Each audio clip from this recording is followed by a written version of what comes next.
सागर की जय, कैवल धाम की जय, सदगुरुदेव की जय, जगस्थान की जय, अविगत गादि की जय। मात पिता भगने भला, जो निज तन के हाया, तिन से बंधन अत नहीं, जो पढ़े बोला चाया। नहीं तो गुण कारण तिया नाम स्नेह, और जे नहीं अनुचित, तिनको वैरागन कचेत। જ્ઞાન સંપ્રદાય આદ્યના સ્થાપક કૈવલ કરતાના પાટવી અંશ, જગતમાં વસતા ધ્યાની મોક્ષ અર્થાથી અને જેના પોતાના અંતરમાં પરમગુરુ સાથે ભાવના છે એવા પરમગુરુ આજ આપણે અંગ ચોથામાં વચનામૃતનું પાન પીવડાવી રહ્યા છે અને ચોથામાં અંગમાં કહે છે કે માતા પિતા ભગની ભલા સો નિજ તન की હોય। માતા એટલે આપણે જે મા, જે જન્મદાતા કહીએ માતા, અને બહેન એટલે આપણી બોન કહેવાય। પુત્રી હોય તો તેમનાથી કંચિત જરૂર પડે તો બોલવાની પરમગુરુએ છૂટ આપી છે। આગળના અંગમાં કહે છે કે કોઈ સ્ત્રી જોડે વાત નહીં કરવાની, પણ ભાઈ પરમગુરુ કહે કે હું છૂટ આલું છું, અને પરમગુરુએ છૂટ આલી છે। વાત કરવી જોવો, પણ માતા અને બહેન સાથે વાત કરવી જોવો, એવી પરમગુરુએ અંગ ચોથામાં વાત કરી છે। અને ચોથા અંગમાં આપણે એ જ વાત કરીશું કે ભાઈ આ વસ્તુથી તન મન સોહંગ પ્રણવ સાથે કઈ રીતે પરમગુરુનો વૈરાગ ધારણ કરવો, વૈરાગ ધારણ કરી અને જે રીતે આપણે દ્રઢ બની શકીએ, મનને કેટલું આપણે પ્રબળ બનાવી શકીએ, અને મન પ્રબળ બને, આપણા વિચારો મજબૂત બને, અને આપણી ઇન્દ્રિયો કોઈ જગ્યાએ ભટકે નહીં, એના માટે આપણે આજ વાત કરીશું। એટલે કહે છે કે મારા કોઈ સાધુ હરિજન વિના ગામમાં જવું પડે તો બહાર એકાંત જગ્યાએ બેસવું, બહાર જવું પણ બહાર રહેવું, એકાંત જગ્યાએ રાખવું। નગરમાંથી કોઈ પુરુષ એ હરિજન આવી મળે તો તેને જ્ઞાન કરવું। જ્ઞાન સંપ્રદાય આપણો જ્ઞાનનો પ્રચારો પસારો કરે છે, એટલે આપણે જ્ઞાન સંપ્રદાયમાં રહી અને જ્ઞાનનો પ્રચાર કરવો। કોઈ આવ્યું હોય તો એને સાચું જ્ઞાન સિદ્ધાંત સકરતા માલિકનો સમજાવો। કદાચ તે ભક્તને વસ્તીમાં લઈ જવાની ઈચ્છા હોય તો જવું, પણ શું કહે છે કે સ્ત્રી વિનાનું એકાંત સ્થળ હોય ત્યાં બેસીને જ્ઞાન કરવું। આ રીતે સ્ત્રી વગરનું હોય એકાંત જગ્યાએ એકાંત બેસીને જ્ઞાન આપવું, અને જેટલું બને એટલું જ્ઞાન પરમગુરુનું ચક્રવર્તી થાય એવો આપણો સિદ્ધાંત હોવો જોઈએ। કદાચ પૂછવા લાગે તો તમારા પક્ષની રહેણી કહેણી એ જ ભજન ભાવના કેમ અને કેવી રીતે પાળવી, કોઈક પૂછે કે તમારા સંપ્રદાયની રહેણી કહેણી કઈ રીતે પાળવી, તો આપણે તેને મંત્ર પૂછવો કે અમારો મંત્ર ઓમ માત શક્ર સ્વરાજ કૌણેશ કૈવલ નમામી, એ મહામંત્રનો સકૃત સિદ્ધાંત સંપૂર્ણ સમજાવો। અને પણ યોગ્ય અધિકારી હોય તો જ પ્રત્યે કહેવો, બાકી કહેવો નહીં, કારણ કે યોગ્યતા ના હોય ત્યાં ગમે એટલું તમે તમારું ગમે એટલો સમય તમારા શબ્દ બોલ કરો તો તમારે સમયની અને વાણીની કોઈ વેલ્યુ રહેતી નથી। આમ આપણે જોઈએ છીએ બહાર ભજનોમાં આખી રાતના સંગીતો બંગીતો બધું પબ્લિક વગાડે છે, અને આપણે આખી રાત મથીએ છીએ, પણ સાચું સમજ કોઈ આલવાવાળો મળતો નથી, અને સમજણ સાચી ના મળે એટલે આખી રાત ભજનો ગતિ ના હોય, ભીતરની વાતો હોય, પણ ભીતર અંદરથી શું કહેવા માગે છે ભજન એની પણ સાચી સમજણ હોતી નથી, ખાલી ગાવા ખાતર ગાઈ લેતા હોય છે, સમજમાં આવતું નથી। ખાલી સંગીતના સૂર ગમો જ્યાં સુધી બેઠા હોય ત્યાં સુધી આનંદ રહેશે, અને જ્યારે બે આનંદ પૂરો થઈ જાય એટલે પછી પાવાતા એવા ને એવા સવારમાં ખેતરમાં જવાનું, બધા કોમ કરવાના. અને સાચો સિદ્ધાંત પરમગુરુ સાથે આપણું જે સોહમ પ્રણવ કઈ રીતે આપણે પરમગુરુ સાથે એકતા કરવું અને કઈ રીતે ના છૂટે એની પણ આપણે આ સત્રમાં વાત કરીશું. આગળ જઈશું. નહીં તો ગુણ કારણ તિયો નામ સ્નેહ અરજે નહીં ઉનિચિત થી ઉनको વૈરાગ ચેતા. અંતના સંબંધવાળા પ્રકારની સ્ત્રીઓ સાથે કારણથી સંબંધ રાખવો. કયા કારણથી તમે સંબંધ રાખો છો? અંતરના કારણવાળી જે સ્ત્રીઓ છે એના જોડે પરમગુરુ કયા કારણે તમે સંબંધ રાખો છો એ તમારે વિચારવું જુઓ. કારણ કે આ બધી સ્ત્રીઓ તમારામાં જ્યારે તમે ધ્યાન ભજન કરવા બેઠો, પરમગુરુનું આરાધન કરવા બેસો તો તમને એ વસ્તુ અડચણરૂપ થાય છે. અને કોઈ બી વસ્તુ અડચણરૂપ થાય તો પછી પ્રભુ માલિકની આપણે ભક્તિ કરી શકતા નથી. એટલે પરમગુરુની ભક્તિ આપણે કરવી હોય, ધ્યાન ભજન કરવું હોય તો આવો જે સંશયો, અડચણરૂપવાળી જે વસ્તુઓ રહી એનાથી આપણે દૂર રહેવું. કારણ કે ચિકાસવાળો ગુણધર્મ છે. જે રીતે કોઈ દડો હોય આપણા જોડે ગુંદરનો અને કોઈ દિવાલ ઉપર નાખીએ તો એ ચિકાસ હોય એટલે દડો ચિકાસ સામેવાળાના ગંદર જે દિવાલ ઉપર હોય એ કણે પણ પોતાની છાપ મેલીને આવે અને એનું હોય થોડું ઘણું લઈને આવો. એ જ રીતે તમે પણ કોઈ તમારી દ્રષ્ટિ રહી એ કોઈ જગ્યાએ તમે લેપાયમાન કરો, કોઈ સ્ત્રી ઉપર લેપાયમાન કરો તો પછી તમે પણ એની દ્રષ્ટિ એના ઉપર રહે અને જ્યારે તમે એકાંતથી છૂટા પડો પણ એના અંદરના જે અંતસ્કરણો રહ્યા એ તમને એને ખેંચીને લાવો એટલે તમને પણ ભીગાઈ દે છે. એટલે બારીશ જેમ ભીગાય એમ આ પણ પછી જેમ મીણબત્તી ઓગળે એમ આ પુરુષ પણ જે વૈરાગી પુરુષ હોય એ ઓગળવા માંડે છે. એટલે આ જે પ્રકૃતિનો નિયમ છે કે આકર્ષણ એ ખીચી લાવે છે અને આકર્ષણ ખીચી લાવે એટલે પછી એની ગતિમાં પણ ધીરે ધીરે એની ઉર્જાઓ ઓછી થવા માંડે, એની સમજણમાં પણ એ નીકળવા માંડે. ક્યારે ખબર પડે કે જ્યારે એની અનુભૂતિ થઈ હોય ત્યારે જ વસ્તુની સમજણ પડતી હોય છે. ઉર્જે નહીં અને ઉચ કે કે વૈરાગ કરે કહે છે કે વૈરાગવાળા ત્યાગીઓનો સ્ત્રીઓ સાથે સંબંધ અને એમને કલંકરૂપ છે. જો વૈરાગ લીધો હોય અને આવો સંબંધ રાખવાથી સંતને કલંક લાગે છે, કલંકરૂપ લાગે છે. અને આપણે જોઈએ છીએ આપણા બધી જગ્યાએ તો આ રીતે કલંકરૂપ વસ્તુ લઈ અને દુનિયા રખડતી હોય છે. ઓખે જોવા છતાંય પણ બધા મૌન રહેતા હોય છે. પણ જો તમે ખોટા કર્મ કરી રહ્યા છો તો તમે ખોટા કર્મના તમે બોલવો છો પણ ખોટું. અને જો તમારામાં જો ભાવના ના હોય કર્મ કરવાની સારી તો પછી એ બેક લેવું પણ નકામો છે. પરમગુરુ બાપજી કહે છે એના કરતાં પછી તમે સંસારમાં હતા એ સારા હતા, ખોટા તમે મારા એકાંત ભેખ લઈને આવ્યા છો. આગળ કહે છે ત્યાગ લિયા તન તન તપસે છૂટટ ગુણ સોહંગા. વાત આવી હવે ત્યાગ લીધો હોય, વૈરાગ લીધો હોય તો મિત્રો શરીર તપવાનું જ છે. કારણ કે તપ નહીં ત્યાં સુધી ચા પણ સારી થતી નથી. એટલે વૈરાગ લીધો હોય તો વૈરાગનું પણ તપવું લોખંડનું જેમ લાલ થાય એમ તમારે પણ એ તપવું જ પડે. અને વૈરાગ લીયા તો કહે છે કે ત્યાગ લીયા તો તન તપ છૂટત ગુણ સોહંગા.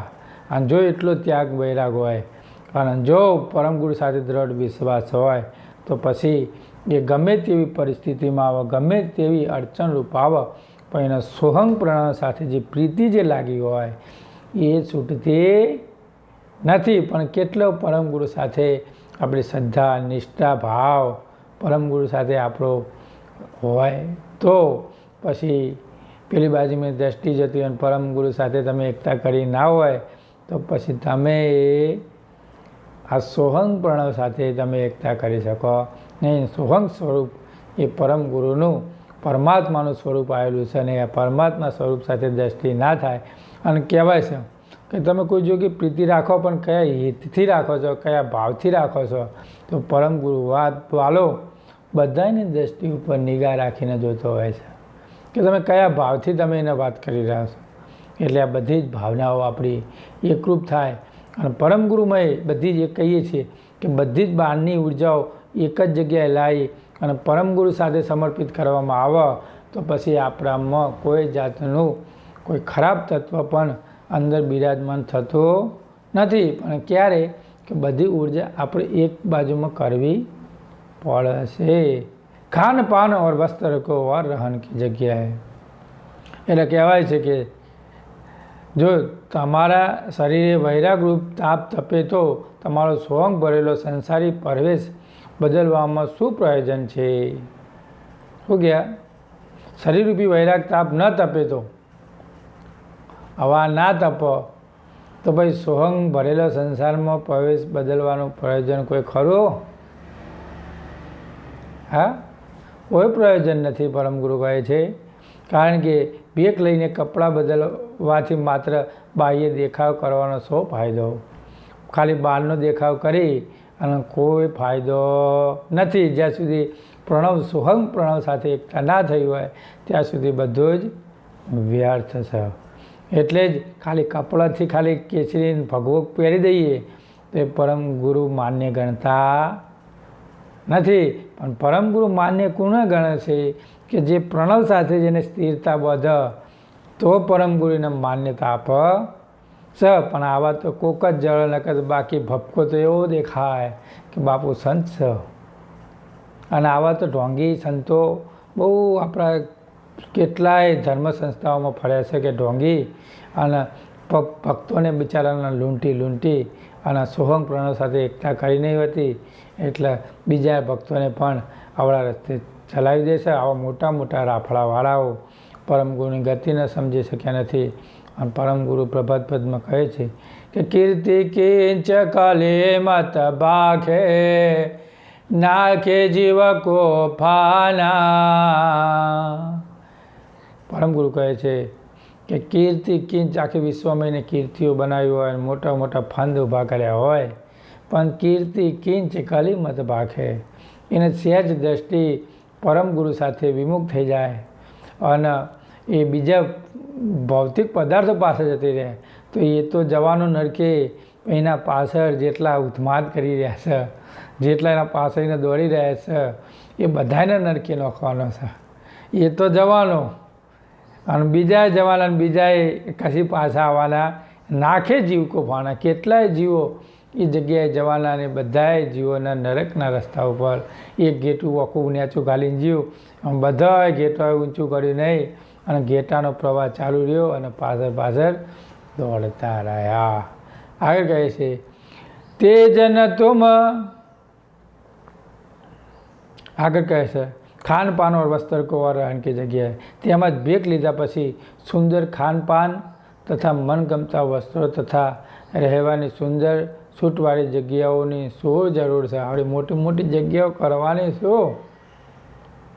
નાની જગ્યા હોય અને ખાનપાન મળી રહેતું હોય, ભગવાનનું નામ મળતું હોય, ભક્તો આવતા હોય તો ભાઈ મોટી નાનીની કોઈ ફેર નહીં. ખોટું મોટું હોય એમાં વાળવાની બાળવાની, સેવકોને હેરાન કરવાની, જફામારી કરવી. એના જગ્યાએ માપની જગ્યા હોય તો સારું. એટલે છૂટવાળી માપની જગ્યા હોય તો ઇનફ છે મિત્રો, ઇનફ. અને પેલી અધિક હોય એમાં હેરાનગતિ થાય છે.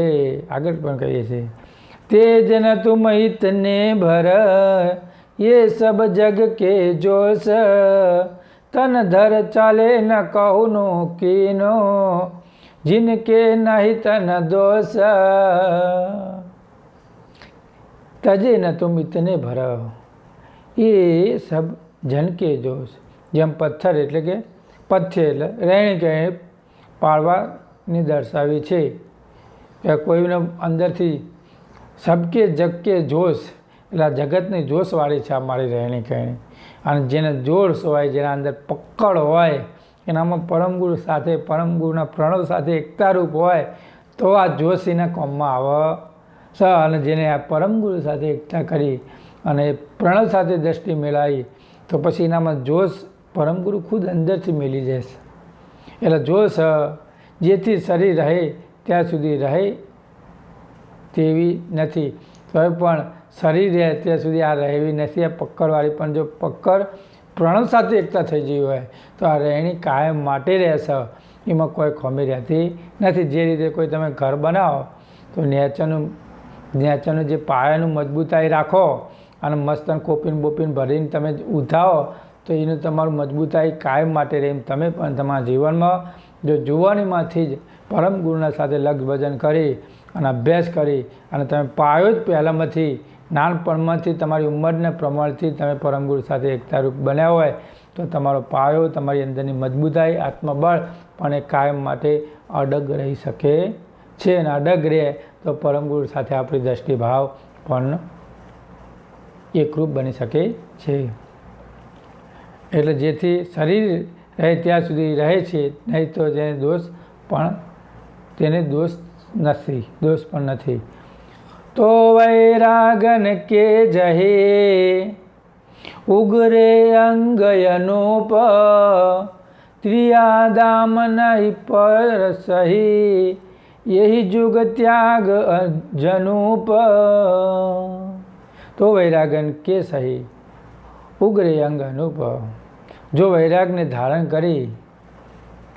કરી રહો તો ઉપમા ના આપી શકાય એવું તમારું અંગ શોભે છે, તેજ વધી જાય. મિત્રો, જો તમે આવો વૈરાગ લીધો હોય તો તમારું અંદરનું તેજ વધી જાય. અને કહે છે તમે અંગ પણ શોભે છે ત્યારે સંગનો ત્યાગ, એના પદાર્થનો પણ ત્યાગ કરે છે. સ્ત્રી સંગનો ત્યાગ કરે અને પદાર્થનો પણ એ ત્યાગ કરે છે. તો ત્યાગ આ જગતમાં જાહેર ગણાય છે. આવો જો ત્યાગી પુરુષ હોય તો એ જગતમાં ડંકો વગાડે. અને કુબેર સ્વામીનો ડંકો વાગે છે, એ જોવાને દિલ મારું જાગે છે રે. કુબેર સ્વામીનો ડંકો વાગે છે, વાલો સોળે કળાએ શોભે છે, એમાં મારું મન મોહે છે. કુબેર સ્વામીનો ડંકો વાગે છે. જો આવો ત્યાગ લીધો હોય તો એ કુબેર સ્વામીનો ડંકો એવો વગાડે. આવું જો આ રીતનો જો નિયમ પ્રમાણે પરમગુરુના વચન મૃત પ્રમાણે જો રહેતો હોય તો કુબેર સ્વામીનો ડંકો જગ જાહેર વગાડે. મિત્રો, પણ આ રીતે નીતિ નિયમ પ્રમાણે જો વર્તન કરે તો, જો ના કરે તો ભાઈ પરમગુરુ કહે છે કે કોઈ મતલબ નથી ત્યાગ લેવાનો. અને એવો ત્યાગ કોઈ જગ્યાએ પણ કામમાં આવતો નથી. અને આ ડંકો જો વગાડો તો જ તમે સ્ત્રી અને પદાર્થ ઉપરની ભાવના ઉપરથી તમારી દ્રષ્ટિ એ દૂર થઈ જશે. અને ત્યારે જ પરમગુરુ સાથે તમારો વાસ થાય. અને ત્યારે જ આજે સોહંગ પ્રણવ છૂટ જ નહીં સોહંગા. આ સોહંગ પ્રણવ પછી છૂટ નહીં. એકવાર મજબૂત પાયામાં બેસી ગયો પછી એ છૂટ નહીં. પણ તકલીફમાં લીધેલો પ્રણવ એ કાયમ માટે ટકી શકતો નથી. પણ જો ધીરે ધીરે અંદર પસારો થયો હોય, ધીરે ધીરે એનામાં ગતિમાં વિકાસ થયો હોય અને ઘડાતો એમ વિકાસ કરતો જ્યો હોય તો પરમગુરુ સાથે એની એકતા પણ એટલી અતૂટ થઈ જાય છે. તો આ આપણું હતું અંગ ચોથું. અંગ ચોથામાં આપણે વૈરાગની વાત કરીને વૈરાગ ત્યાગ લીયા છૂટક પ્રણવ સાથે. અને આ બધું છોડી અને જેમ કઈ રીતે મજબૂત બનાવે પરમગુરુના વૈરાગમાં એ આપણે ચોથા અંગમાં વાત કરી. અને આ જ વચનામૃતના ભાવથી આપણે કાયમ માટે આપણો ભાવ પરમગુરુ પ્રત્યે બાંધીને રાખીશું તો આપણી ગતિમાં પણ વધારો થાય, ઘટાડો ના થાય. આ રીતે રહીએ તો પરમગુરુની નિગાહ આપણા માટે કાયમ રહે અને આવી પરમગુરુની પ્રગટ ભૂમિ પર આપણો વાસ રહે. અને સદા સદોદિત જ્ઞાન હમારા કોઈ ચક્વેપતિ હમારા, કોઈ ચક્રવર્તી કોઈ સંત હશે તો જ આ સાચી વાત સમજાવી શકે. બાકી બહારની વાતો કરવાવાળા સંતો અનેક છે પણ ભીતરની વાત કરવાવાળા કોક જ જવાલા મળશે. તો આ ગતિ આપણે અંદરથી બધાને જણાવીએ પરમ ગુરુનો પ્રચાર પ્રસાર કરીએ અને કોઈ મારું ચક્રવર્તી જ્ઞાન કરશે તો પરમ ગુરુ કે મારી નિગાહ એના માટે ઉપર કાયમ રહે છે। તો આપણી આ सत्रना यही पे पुनरावृत्ति करते हैं। बोलिए श्री श्रीमंत करुणा सागर की जय, कैवला धाम की जय, सदगुरु देव की जय, जगास्थान की जय, अविगत गादि की जय।